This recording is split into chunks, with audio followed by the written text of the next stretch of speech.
Good evening, good evening, good evening. What's going on with y'all good people out there in this world? This is Jay Jones, Jimmy J, Jimmy J, Jimmy J.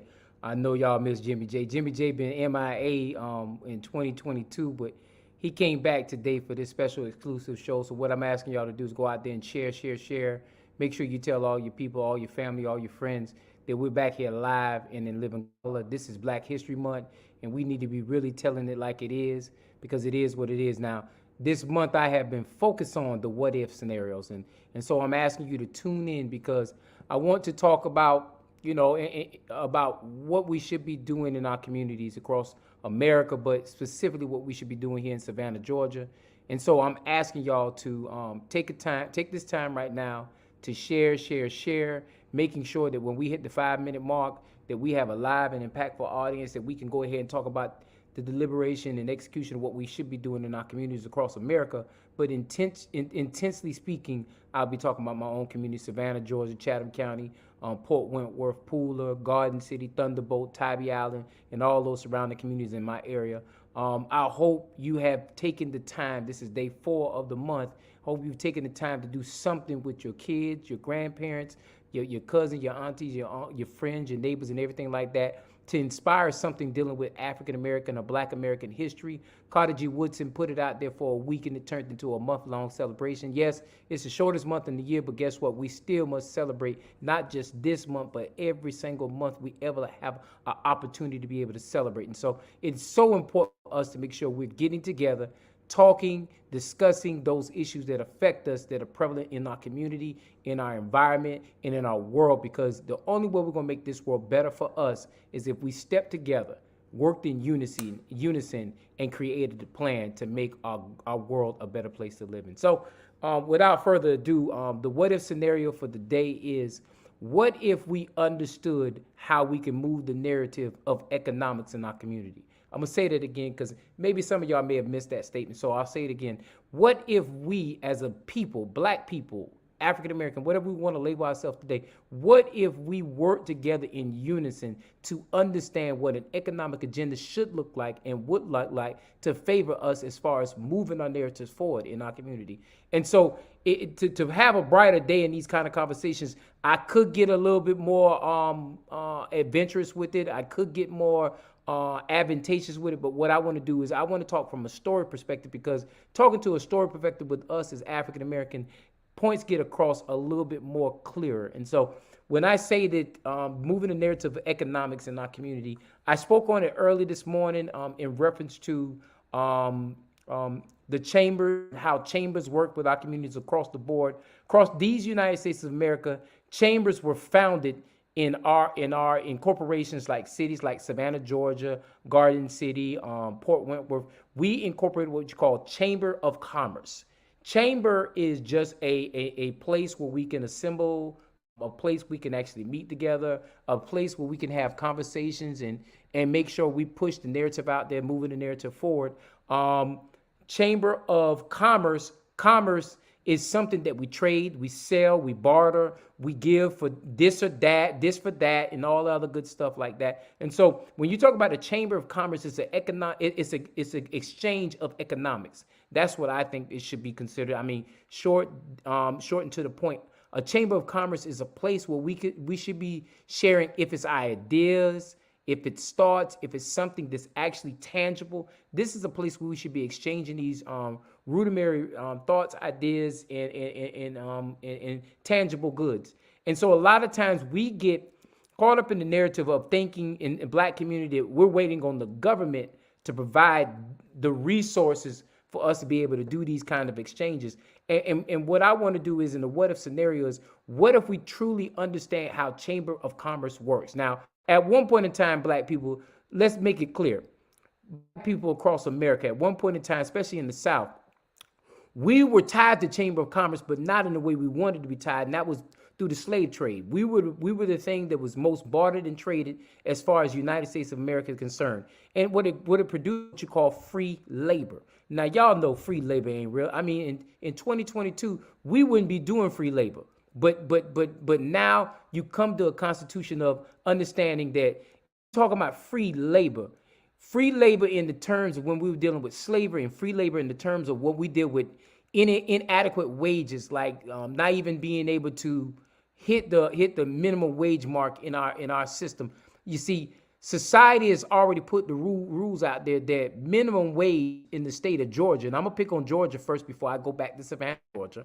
When we talk about minimum wage is not a livable wage. And so when you look at minimum wage across the United States of America, we're talking about $7.25. I think it may be $8 and some change now. But there is nowhere in society you can live on what is called minimum wage. So when you say minimum wage, it's a joke. When you say wages for somebody to survive on, it's a joke. And if we're not providing adequate resources for us to be able to survive, it becomes a bigger joke. And then see, the other attack that they do on us in black communities is, guess what? We have inadequate education systems.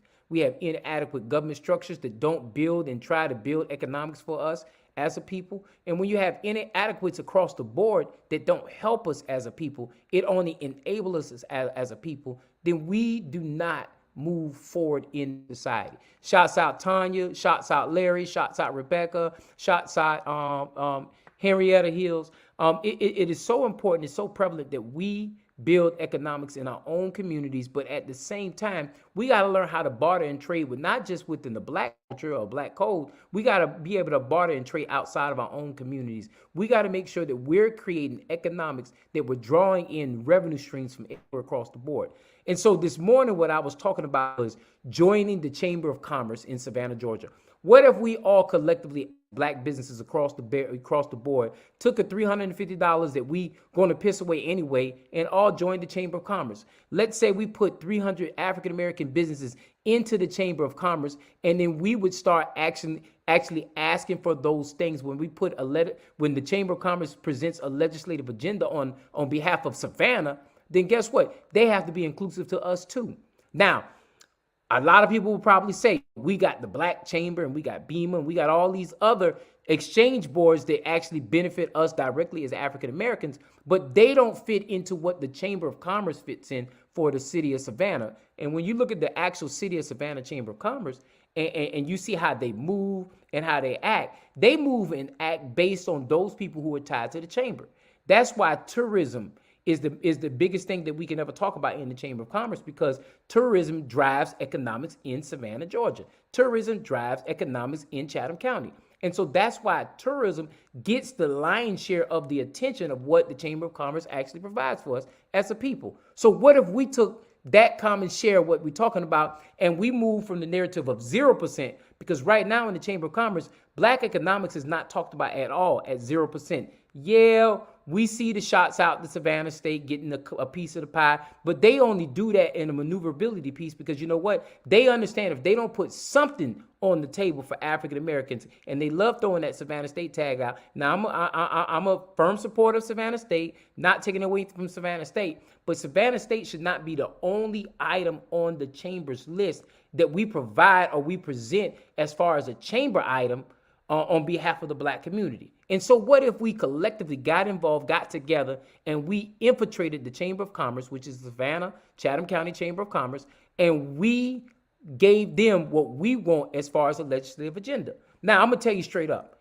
if we did that today, it would take us maybe a year, 2 years, 3 years before we can really effectuate change as far as making the narrative move forward with the chamber. But see, a lot of us don't want to take that slow road. A lot of us want to have instantaneous gratification as far as moving the narrative forward, and it don't always work like that.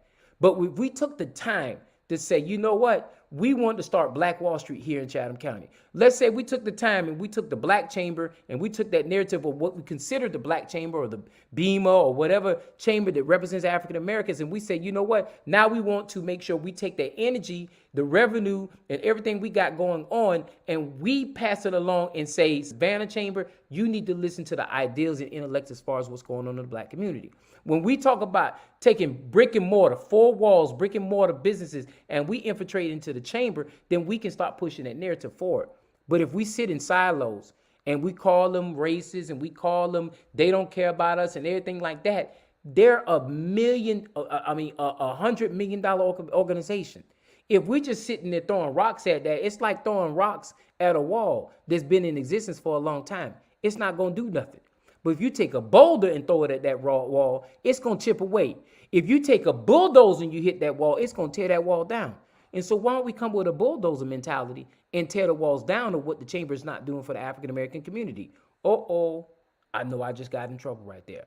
Because when we understand that 50+% of the population in Savannah, Georgia is African American, and we get $0 as far as what translate back into the black community, then if we don't have a bulldozer mentality, or unless we got one of them little teeny car bulldozer mentalities, if we don't have a strong bulldozer mentality and hit that wall with all kind of strength, we cannot expect the chamber to do anything for us. Pause. Because I know I need some people to just go ahead and not look at this show, because it's not meant for them to be able to look at how we got to collectively put collective bargaining together, just like the unions do, just like our counterparts on the other side do, just like the Hindus do, just like the Asians do. They don't even get involved in the chamber. What they do is collective bargaining. But for some odd reason, we as African Americans refuse to get together and do collective bargaining. So guess what we need to do? We need to make sure that ones and twos of us join the chamber and make it a positive inflection to make sure they listen to what we have to say. Okay, and who they choose, and that's a great question. And hey, shots out, how you doing, Miss Betty Jones? And Tanya asked a good question. What will the chamber most likely endorse politically in a partisan election, and why? They're going to endorse whoever's moving the narrative forward as far as economic concern. That's an easy question. Whichever board member moves the terms of economics, that's who they're going to buy with. That's who they float with. And that's who they're going to rock with. And so you can't get mad at them for wanting to invest in those people who come with the agenda, who come with the sound clause, who come with the sound conversation. It's just like a politician. You have 9 elected officials in the county. You have 9 elected officials in the city of Savannah. The person, the wheel with the squeakiest noise gets the oil.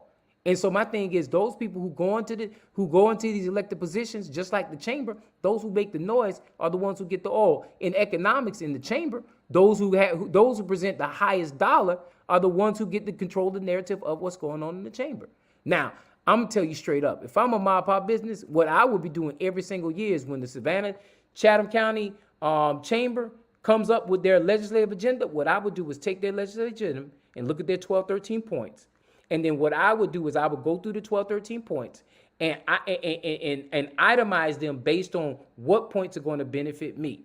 If it's something dealing with hotel industry downtown, and I got a business that sells bikes, then I'm going to put bikes in that business, in that scale, in that plan, so I can make sure I can get the chamber to invest in me.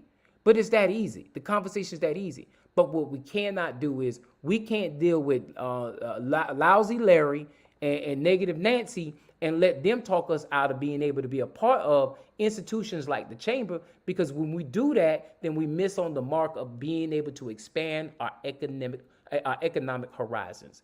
And so a lot of us fail because we don't get those opportunities because we're too afraid, too scared to involve ourselves in relationships. And the chamber is probably one of the biggest relationships in the world. Now, I know somebody out there who's going to look at this video, not tonight, because all my people who come on at 8 o'clock, those are my constant followers who take the time to make sure they listen to what James got to say. I'm talking about all those negative Nancy's who look at this show at 12 o'clock at night when they ain't got nobody watching to see who's watching Jay Jones up here run his mouth and talking and all this other good stuff like that. I'm not talking about that person, because that person is going to be negative regardless. That person's going to hate regardless. They're going to call me racist, Uncle Tom, and everything under the sun.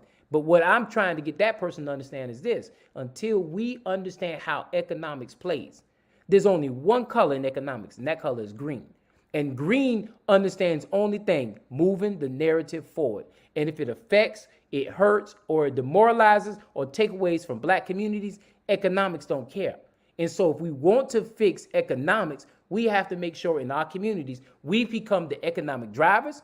When it comes to restaurants, we have to be the ones who produce the restaurants. When it comes to hotels, we got to be the ones. It's sad in the city of Savannah, which was once upon a time 70%, they have made sure it's clear that a black person can't own a hotel in all this vibrant array of what we got going on. And JB, you probably the closest person I know, and I know you're not watching, but I know you're going to watch later on. You're probably the closest person I know that probably can make that thing happen. But I can tell you, it's happened several times where an African-American try to come in this community and put a hotel. But you know why they won't do that? Because if a black person owned a hotel in this community, that's a tourist community, that would change the game. Someone asked me another question, and I'm going to put it out here. I'm going to put it straight out. $200 million. $200 million. Listen what I'm about to tell y'all. $200 million went into that arena project across the way. What was the percentage of African-American wealth that was developed among that arena project? I can tell you right now, it was less than 0.5% was given to the African-American community. Now you put the arena project in an African-American community. I'm going to say it again. You put the arena project in an African-American community. The builders were not African-Americans. The people who we bought the land from was not African-Americans. And we didn't put we did not institute not one piece of the project to African-Americans. Now, shouts out Pelot Group. I know they had something to do with the inner workings at the beginning of it. And they did that. And shouts out, they tried their hardest to help out with getting some minorities to get involved in that project. But for the most part, we didn't build no wealth in the black community from that project. Matter of fact, we took wealth away from the black community because slowly but surely it's being dissipated away. And in those houses in Carver Village, those houses over there in Cloverdale, those houses around that area are slowly being bought up by developers, being bought up by real estate agents, and being bought up by everybody else. And guess what? None of that wealth is going to belong to the black community in the next 10 years. But we're going to be happy to celebrate with Earth, Wind, and Fire tomorrow when they sing those songs and everything like that. And when they sing outstanding, who is it outstanding for? It sure ain't outstanding for us. But I'm not here to pick on that narrative. I'm just showing y'all how we need to work together when it comes to economics. We have to understand the blueprint, the playbook. We have to understand how everything works and how everything flows. But you know what? If we're not willing to get involved in the government structure, if we're not willing to understand how Chamber of Commerce works, if we're not willing to get involved in becoming elected officials, if we're not willing to become a part of the process, being on committees, being able to stand up and being able to be a person who stands in the gate of the wealth, because it's not for us, it's for the generations after us. Generational wealth is beyond important, and you're absolutely right, Barnwell. If we're not focused on making sure we provide generation wealth for the next generation, we're going to continue to fail. Our school systems fail us. You know why the school system fails us? Because the school system is built on what? It's built on the manufacturing scale. And shouts out to the school system that's been trying to actually move the narrative forward of making it better for us as far as educating our kids. But it's not the system that's designed for this modern day society. Technology is moving so advanced that the school system is not going to be able to keep up with it in the next 5 to 10 years. And so if we're not willing to make sure the bare minimum is being taught in the worst of these schools, and the same kind of education that you're getting out there on the islands and that you're getting out in all these prominent schools, if we're not making sure that education is diverse across the board, all we're doing in some of these schools is creating a workforce for the next generation. And that's not generational wealth, that's generational slavery. And it's worse. One thing worse than generational wealth is generational slavery, because that means you already understand when you're born in certain conditions, in certain communities, you will not be worth anything.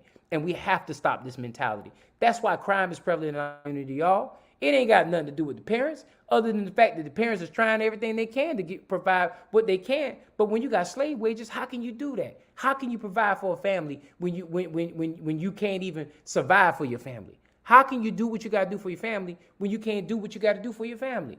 And see, let me tell you something like this. Going back to what I was talking about with the chamber, they're going to put it out there and say, hey, man, this is the membership fee. Once you pay the membership fee, you get involved in the system. Once you get involved in the system, then you'll understand how economics flows and economic works. But if you're not willing to pay that membership fee, and a lot of us get scared of that $350, and we look at it as, man, I ain't got $350. That $350 is an investment. It's an investment into a chamber that their job is to be able to promote your business. And what you got to do is, instead of calling these white people devils and all this other stuff like this, why don't you give them opportunity to promote your business?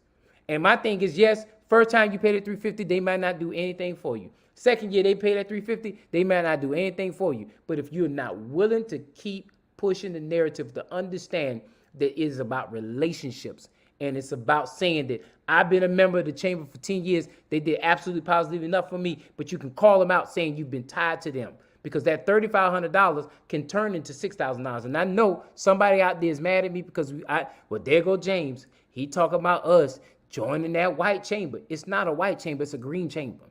The chamber is all about green dollars. The problem is the narrative is being controlled and dominated by those people who have the most green. And we're not, if we don't have it individually, but we need to be working it collectively as far as a bargaining tool, that's how we make things work. If you want to make things work, a bargaining tool is like this. Why can't we unionize all the hotel workers to make sure all the hotel workers are working together as a union? I just lost a friend. Why aren't we getting the restaurants to unionize together to become one whole unit where we can fight for better wages as far as as far as restaurant workers are concerned? Why aren't we unionizing as far as hotel workers are concerned?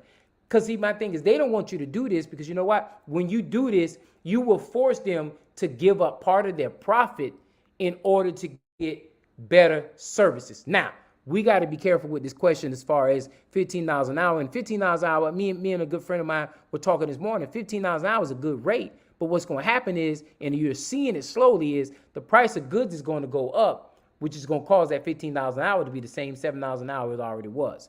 And so what are we doing to educate ourselves better? What are we doing to put ourselves in a better predicament to be able to get those high-paying jobs? These are the questions we should be asking among ourselves. And I'm going to tell you right now, government's going to make the adjustment, because you know what? If you don't go outside of the downtown corridor, west side, east side, south side, where you from, if you don't go out, because the buses won't let you go out there, because you know what? The buses don't travel out there. But if you go outside the corridor of Savannah, Georgia, the downtown corridor of Savannah, Georgia, and you put yourself on 16 and go up the road 16, or you take Veterans Parkway, you'll see that they're building warehouses across all the areas in this community. You know what that means? Logistics is coming, y'all. Logistics is going to be the number one hierarchy mark when it comes to what goes on in Savannah, Georgia. That means it's going to be anywhere from 5,000 to 20,000 jobs is getting ready to come here tied to logistics in the next 15 to 20 years. Where are the HR firms in the black community? Where are the restaurant owners who want to build restaurants? Where are the truck drivers at in the black community? Where are the entrepreneurs in the black community? Because if instead of us fussing and fighting and talking about this and talking about that, or beating each other up, or let's talking about Savannah City Council, or talking about what's not going on in Chatham County, or how bad our state elected officials are, why don't we just do this, y'all? Why don't we take the time to join the chamber and then start looking at all these missed opportunities that's getting ready to come? And what we're going to be doing in 10, 15 years is complaining about all the opportunities that we did not get an opportunity to do, because we sitting back on our hands saying nobody wants to give me a bank loan, or nobody wants to do this, and nobody wants to do that. But then we've had several opportunities to be able to get what we need to get the resources flowing. It's time out for us, y'all. Stop sitting back, waiting on somebody to come and hand deliver something for us. It's time for us to actually start mobilizing, building our networks and building our brands, and getting to these economic zones so we can make sure we can make economic presence in our community. And I'm gonna tell you straight up, it's a war against the poor. It's a war for your property, because your property is dilapidated. Your property is not in good standard. And guess what? It's also cheap. And when you say it's cheap, they're going to infiltrate those communities, take one or two properties, and drive up the rates as far as what we pay on the taxation on an annual basis. And then guess what? You're going to say you're not going to be able to pay taxes. Let me help you understand this right here, if you did not understand it also. When you start seeing new neighbors in your neighborhood, just already understand and expect the fact that your taxes are going to go up. I'm not here saying I agree with it. I'm not here saying we shouldn't fight it. I'm not even here saying that you should ignore it. What I am saying is you need to be prepared when people start coming into your community, because your neighbors were doing what they need to do to make sure we didn't sell our piece of property in our communities. And you can't blame me, because I ain't sold not one property in anybody's community except for on the south side. But if we're not willing to build our bases, build our economic wealth together, and thrive and strive to make sure we do better for our community, then we're going to keep suffering. I know it sounds like I'm rambling. But I want to get to the point and make sure it's clear. Chamber of Commerce are supposed to be exchange of commerce. Commerce is anything that's tangibly exchanged from one person to another. And that's what commerce was. Yes, we have a long outstanding history of being one of the biggest items that was traded on the commerce trade. But it's 2022. We're still being traded, and we don't even realize we're being traded. We just being cheap labor now. Instead of being free labor, they replaced the word cheap with free.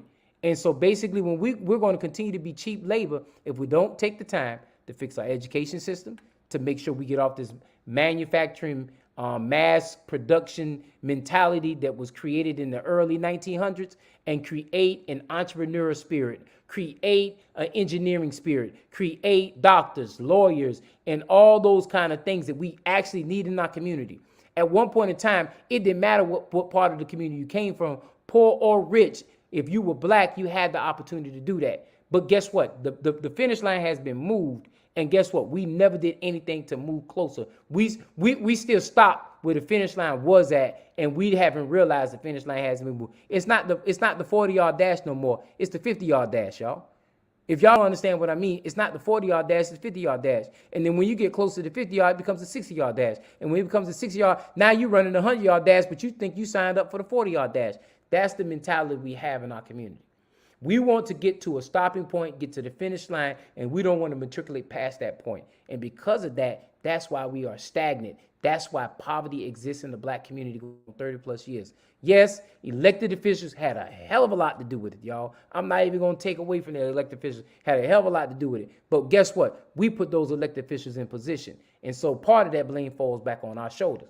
Because my thing is, all it takes is one time for me to show a person's hand. And and they told me a long time ago, when a person shows you who they are, you better believe it. But a lot of times, because we don't understand how politics works, because we don't know the inner workings of how politics work, we get bamboozled, ran amok, led astray, and all those other good things Brother Malcolm said. We have to make sure we protect our own. We have to make sure we push our own interests. We have to make sure that we are the guardians in our own community. And if we want to leave something for the next generation after us other than a dang job that ain't worth nothing, we got to do what we got to do to change the narrative. If you look at it, most of the working poor that come into existence in 10, 15 years will come from the same pothole that the current working poor came from. Because you know why?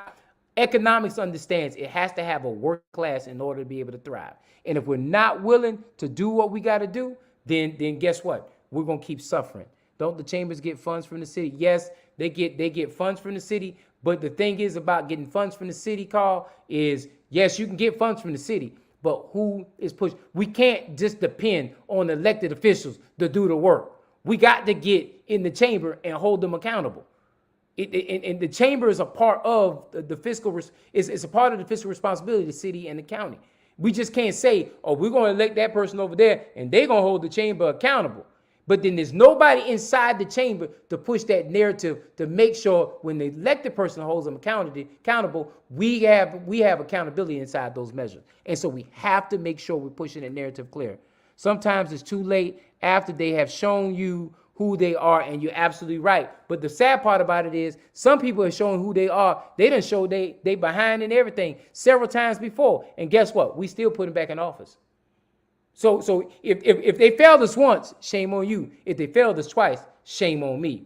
And so my thing is some of these elected officials we're talking about have been in office for years and years and years. And I talked about the scenario. I'll bring it up again. This is a 4-year term for the elected office in Chatham County. Year 1. Oh, I done got y'all. Y'all gonna do whatever I want. And then economics comes and say, hey, man, I need you to move the narrative of economics. And they get to take pictures with them people and hold hands with them people. And them people don't care about them elected officials. That's year 1. Year 2. I done learned a little bit. I done burned some roads and I burned some bridges. But I'm loving hanging out with these people with economics. Year 3. The economics says, well, you better go ahead and start working your people because some people are smarter than others. So you go out there and make some promises you can't keep with the people. And so guess what? That person, that politician goes in the community and keeps those bad promises. They're keeping all together. And in year 4, they come back to the community. And I'm going to tell you, they come just like this. Man, I don't know what happened to me the last 3 years. I am so sorry about what I did to you. Can you forgive me? And if you give me 4 more years, I promise I'm going to do better. I'm a be better as a politician. I'm gonna make sure we get the wealth we need in our community. I'm gonna make sure we do this. I'm gonna make sure we do that. And then guess what? After they get reelected, after they give you that whole bunch of crap, as far as promise is concerned, go back to year one where they forget about you and they work the narrative of economics. And that's not just politics in Chatham County, y'all. That's politics across the whole United States of America. That's politics whether it's 1 year, whether it's 1 year, 2 year, 4 year, or 6 year. That's politics. And we are the ones who get put on the hook because you know what? In mass numbers, we don't hold them accountable. And then the worst part about it is when you do find somebody who holds them accountable, guess what happens? That person gets ridiculed and called crazy and a nutcase and everything under the sun. So I guess I'm going to be considered a nutcase now because you know why? You know why I'm going to be considered a nutcase? You know why I'm going to be considered a nutcase? Because I'm here to enlighten you. I'm not going to tell you that your brother or hate your politician, anything like that. I'm going to tell you three things. Run for office, vote, and hold people accountable. Those are those 3 things I can ask you to do. Run for office, hold people accountable. If you can't run for office, find somebody to run for office. Hold people accountable, and vote. Those are the 3 things. If you do those 3 things, not in that order, but if you do those 3 things, we will have better change in the black community. I promise you that. But I said I wasn't going to talk about politics, so that's it on that. Wasting up your time. Meanwhile, the other folks are holding their people accountable, and that's the problem. We got to learn how to hold our accountable. But part of holding it accountable doesn't stop with the elected officials. Part of holding that accountable is it also works with holding the Chamber of Commerce accountable for their action and their motives. Because like Carl told me earlier, they are appointed by the city. They are appointed by the county. They are appointed by designations. So they owe us the right as citizens in the United States of America, as citizens in Chatham County and Savannah, Georgia. They owe us the right to be able to do what they got to do to move the narrative as far as what's going on for us. But the problem is, if we're 3 degrees of separation from what we should be doing, then we're always going to constantly be losing. And we're more concerned about how well somebody plays the piano, or that was my coach, or that was my teacher, that was my friend, that's my cousin, that's my neighbor. If we're more concerned about those kind of relationships, other than the fact of finding people who can go out there and effectuate change, create policy, look at infrastructure design, and make it better for us, then that's what we need to be at. I'm not here to talk about anything else but that. We can't depend on politicians. That is why we should be involved. And you're absolutely right. If you don't want to be a politician and you're a business owner, then it's your obligation, your responsibility to be a part of a chamber. And my thing is, I'm not telling you don't be a part of the Black Chamber. I'm not telling you don't be a part of BEMA and all these other chambers. But what I am telling you is, guess what? The Chamber of Commerce, the Savannah Chatham Chamber of Commerce, is the Chamber of Commerce that moves the wealth and economics in our community. If you want to understand what changes, you have to get involved with the Chamber of Commerce. My first year as a county commission, the Chamber of Commerce talked about, all they talked about in 2017 was tourism and the downtown economy. In year 2, it was tourism, downtown economy, but then they started talking about logistics. In year 3, it was all about logistics. In year 4, it was nothing about logistics, and it was a sprinkle of tourism and economic drivers down there in the downtown corridor. Why is that? Because those are the players who understand how the money flows. If you, Ramona Drayton always says it best. You want to know what's going on? Follow the money. If you don't follow the money, you won't know what's going on. Economics and politics economics is what the chamber is, and that's all it has been. And so my thing is, yeah, we can fall prey to a black chamber. We can fall prey to BEMA. But you have the coastal minority chamber. You have the Hispanic chamber. You have all these different chambers. You have, I think, some of the municipalities even have chambers outside of Savannah, Georgia. All chambers work for one thing: the greater good of the municipality or the entity it serves. And so my thing is, if we're not involving ourselves, if we live in Savannah, if we live in Chatham County, we should be a part of that chamber just like any other chamber there is. And then we should have a special interest, extra $150, whatever the chamber costs for the black chamber, then you should pay that.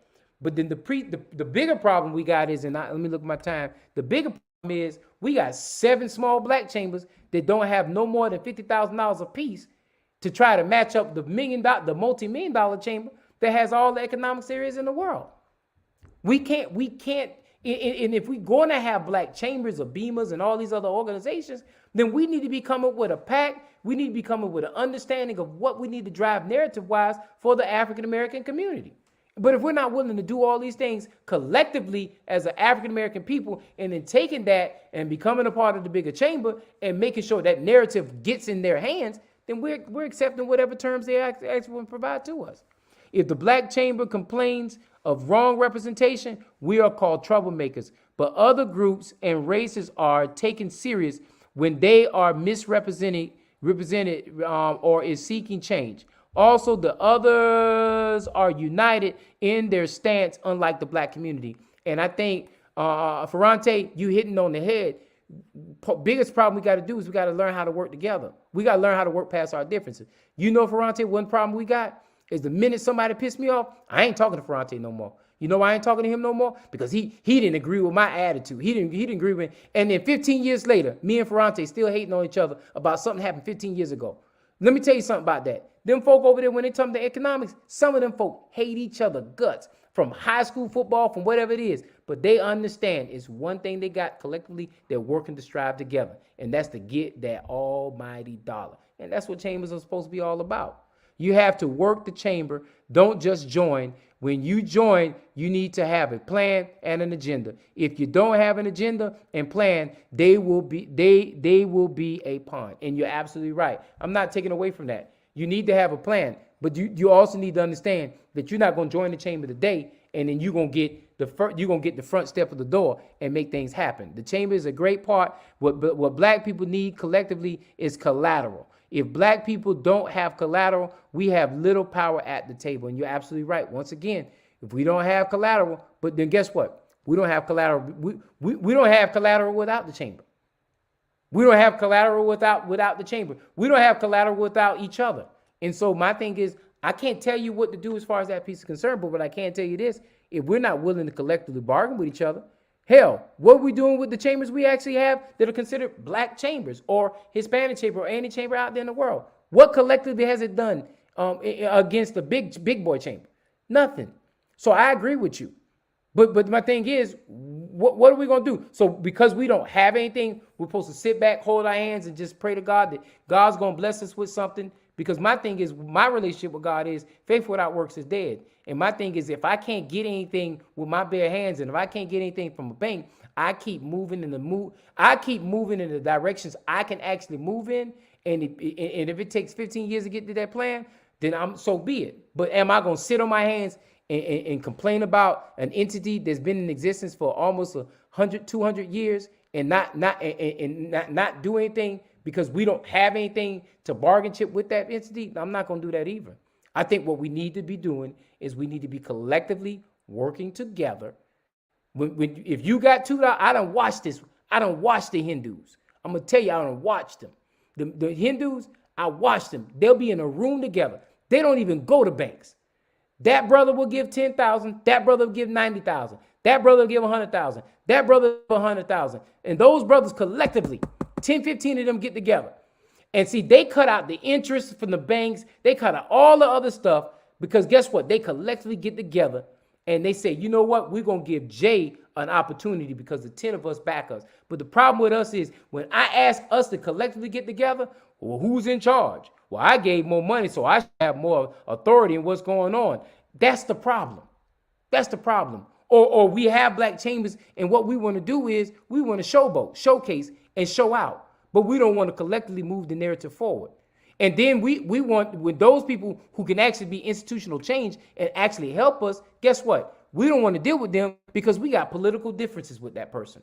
Or we don't want to deal with them because that person don't get along with that person. We got to get past that. We got to work together. Other people have countries and land backing them up so they aren't losing their shirt at the table on their time. Money invested is nothing. Black people are coming with nothing but money and talent. Do you know business owners can still be enslaved? And yes, I agree with you. I agree with you. I see it all the time. We got a lot of business owners who are enslaved. We got a lot of business owners who don't understand that they can build a bigger economic plan. We need reparations so we can work our chambers.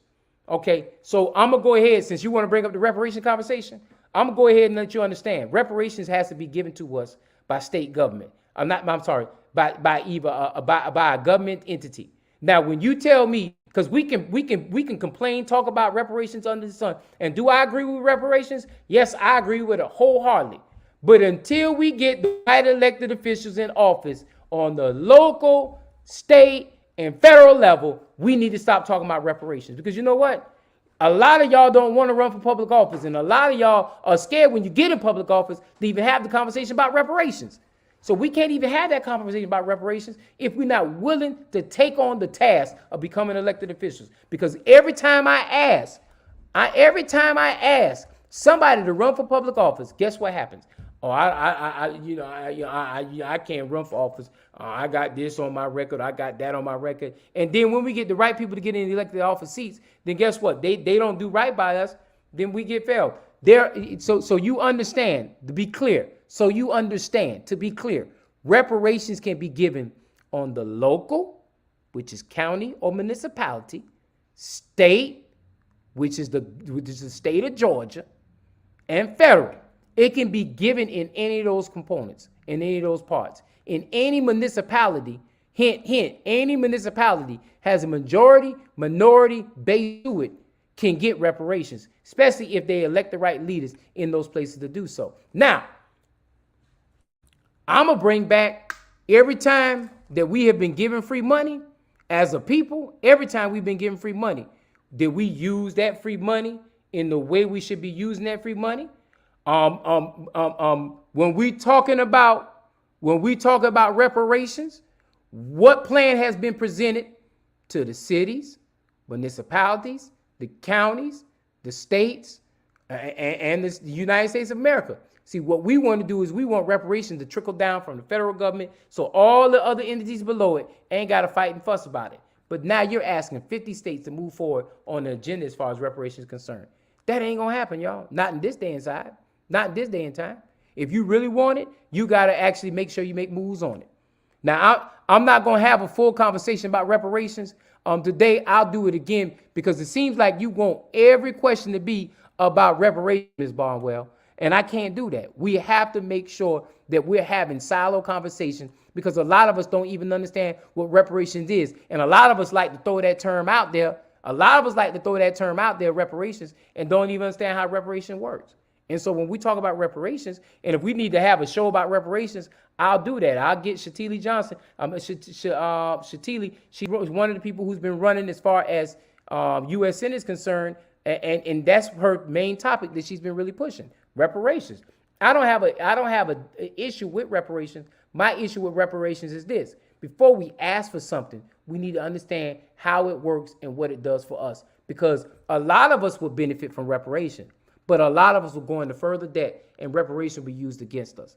We got that money last year before last with our former president. And when we got that money, what did we do that money? We spent it. We didn't even let that $2,000 hit our pocket. That tax credit money, when we got that, we didn't let that money hit our pocket. When we got that money where we unemployment checks and stuff like that, we didn't let that hit our pocket. In a lot of cases, we didn't learn how to work that money to work for us.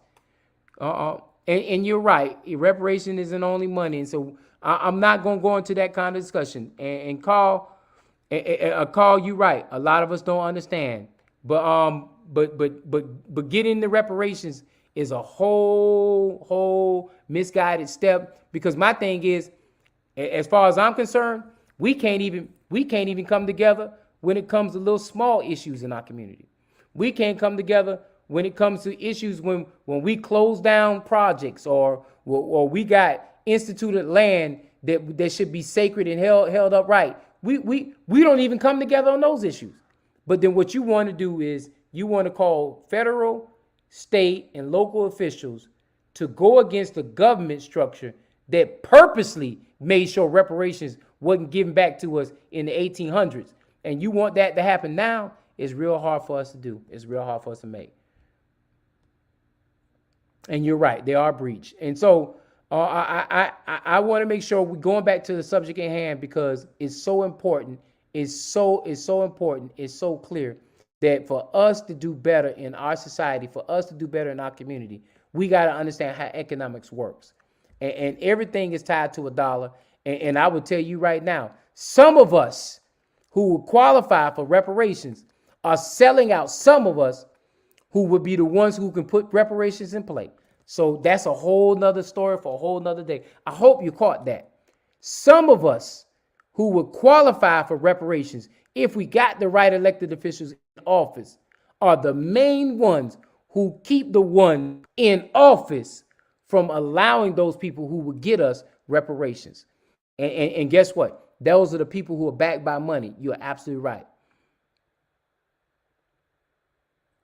And you're absolutely right again, Tanya. And my thing is the economic, but see, what you saying with the value system of young Americans in our community or in our world, young Americans have not been nothing has been transferred from the older generations in society to the next generation society.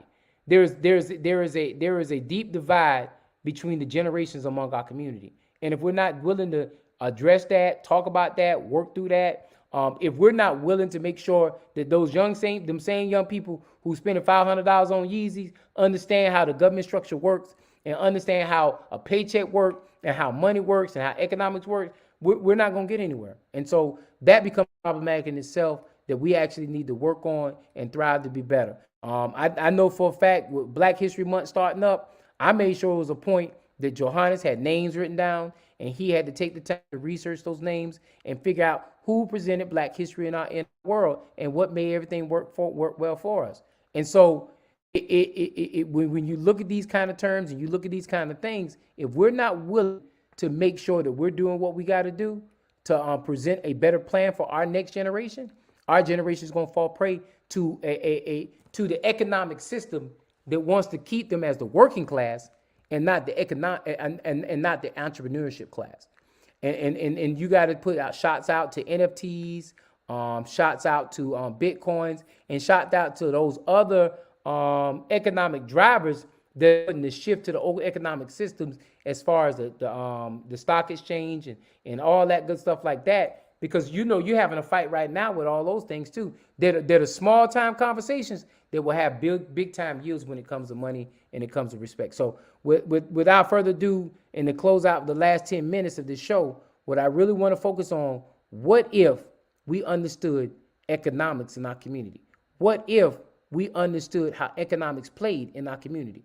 What if we understand the economic drivers and what their job is supposed to do and hold them accountable for doing what they need to do?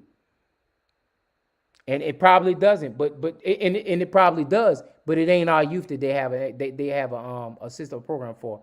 And so when we look at that, when we look at the chamber, we want to understand within the chamber structure that it is supposed to be the provider of economic driver for our community.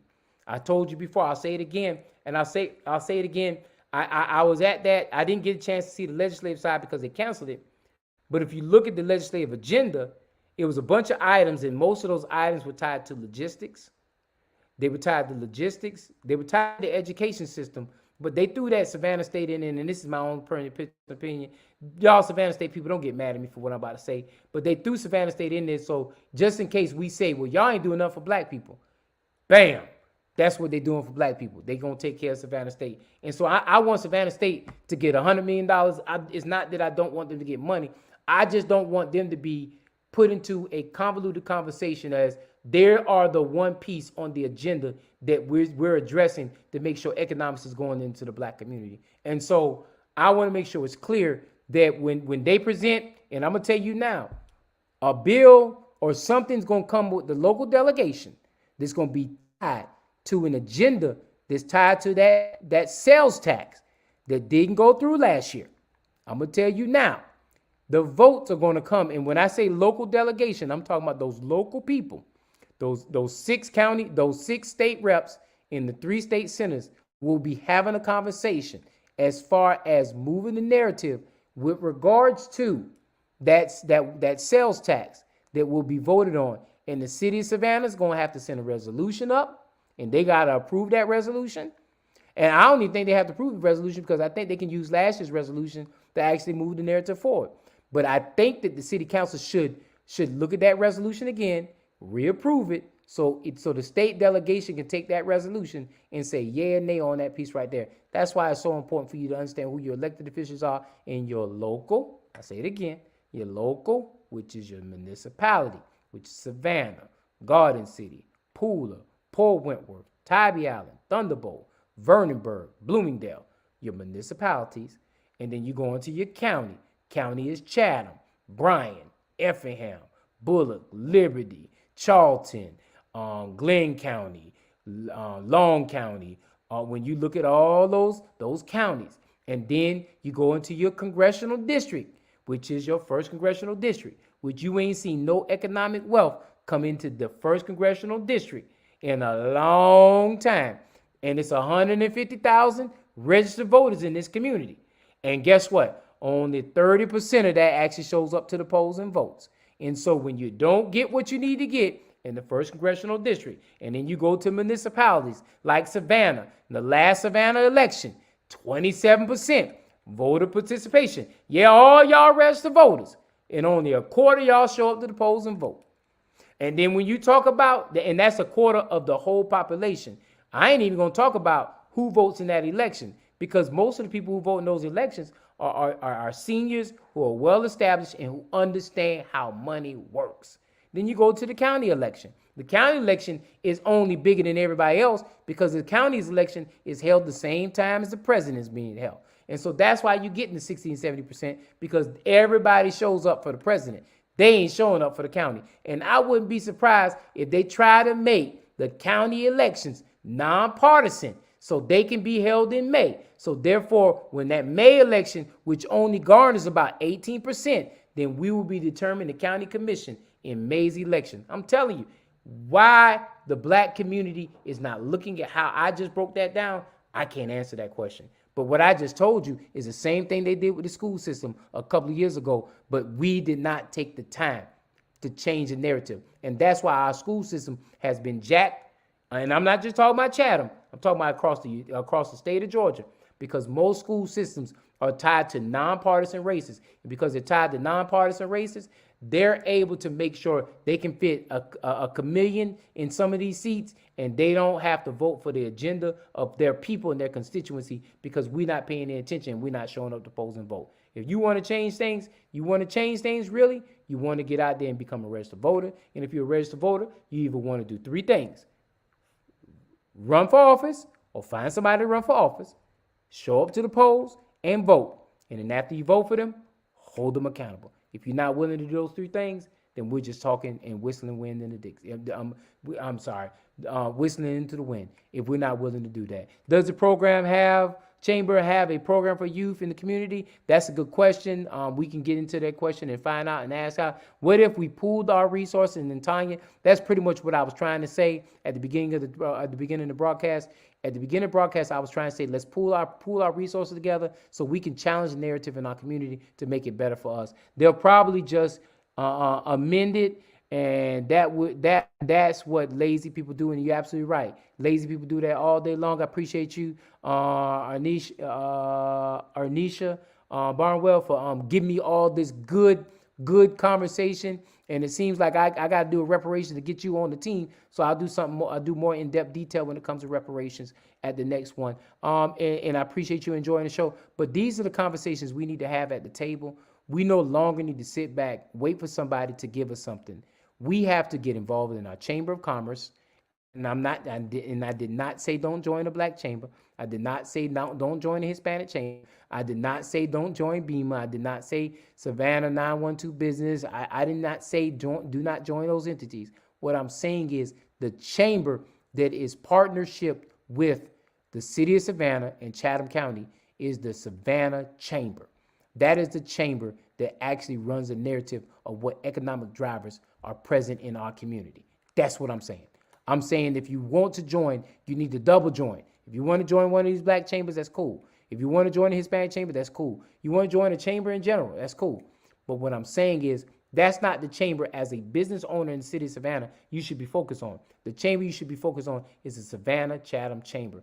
And my thing is, if that $350 is scaring you, then you need to make sure when you pay that $350, you find out what you get for that membership and you hold them accountable. And it may not be for the first 2, 3 years that you actually get something out of it, but over time, you will get something out of it. You will have that membership list that you can talk to, and I guarantee it's a lot of good people in the chamber. I'm not saying that all of them are good. I'm not saying all of them bad, but a lot of good businesses tied to that chamber, and you have to be a part of the system. So I know that I'm Uncle Tom now. I know that I shouldn't have been promoting the chamber. I know all that other good stuff like that, but it's time out for us looking left and looking right and trying to make sure that we just hold on to a business. It's time for us to be a part of the system, because to be a part of the system, you can be part of the solution. You can complain all day outside. I've seen people outside the house complain about everything inside the house, and they did nothing to get inside that house. And so I'm asking you, I'm telling you to go out there and be a part of Savannah's infrastructure so we can change it and make it better for the next generation of African Americans in our community. And I'm signing out with that. I'm sorry for everybody who's gonna call me outside my name and everything other than a child of God, but I just gotta put the truth out there. And it is what it is. And what if we took the time to join these entities? It's like NRA. NRA changed their rules when black people started signing up with membership with NRA in astronomical numbers. It's the same concept. You know, you don't sit on the sideline, complain about it and talk about it because you don't have the $350 paid. Then you just join it and then complain on the inside, because they're not going to deny membership the opportunity to complain.